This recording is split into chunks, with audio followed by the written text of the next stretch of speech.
Breaking news आ गई है, दर्शकों तक पहुंचा दे। देखिए, प्रदर्शनकारियों ने पूर्व गृह मंत्री को भी जेल से छुड़ा दिया है। जी हां, पूर्व मंत्री रवि लामिछाने को जेल से छुड़ाया गया है इन आंदोलनकारियों की तरफ से, प्रदर्शनकारियों की तरफ से। ये तस्वीरें भी देखिए, प्रचंड सरकार में गृह मंत्री थे रवि लामिछाने।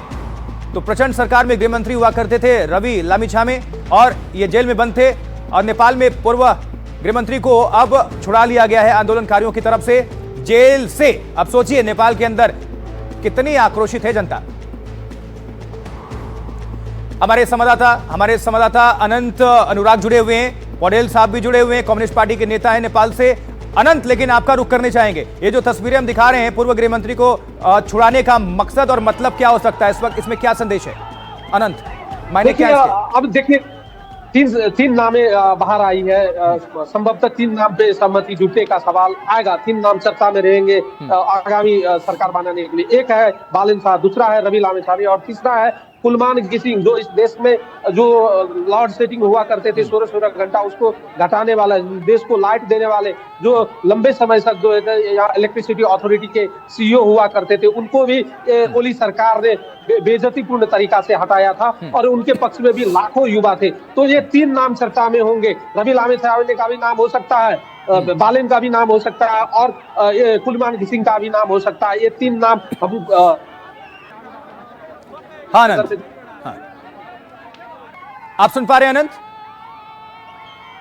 दिख रहा है जो चर्चा का विषय रहेंगे। और इसी बीच में मालूम पड़ के साथ बात हुआ है और वो लोग बहुत जल्द जो है स्थिति को काबू में लाने के लिए छलफल के लिए एक जगह बैठेंगे और बातें करेंगे। ये ब्रेकिंग न्यूज है हमारे लिए और एनडीटीवी के लिए, संपूर्ण दर्शक के लिए, जो देश के बालेंद्र शाह जो युवा के नेता हैं, जो युवा के चहेते हैं वे, और इस देश के आर्मी के चीफ, आर्मी के जो मेजर जनरल होते हैं, उनके बीच में जो है वार्ता की संभावना बढ़ते दिख रहा है। संभावना ये है कि वो लोग बात भी कर रहे होंगे।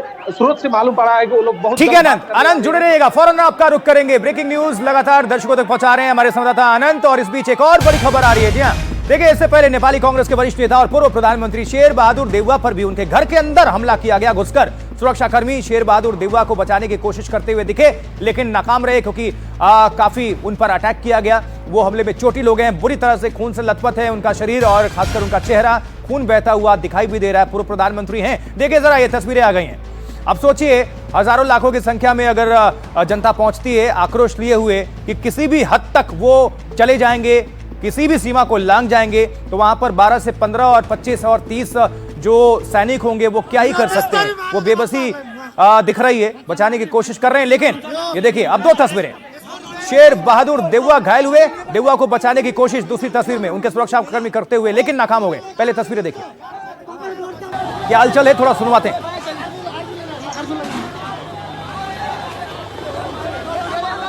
देखिए जरा, उनके आवास पर पूर्व पीएम शेर बहादुर देउवा और उनके आवास पर ये घुस जाते हैं प्रदर्शनकारी।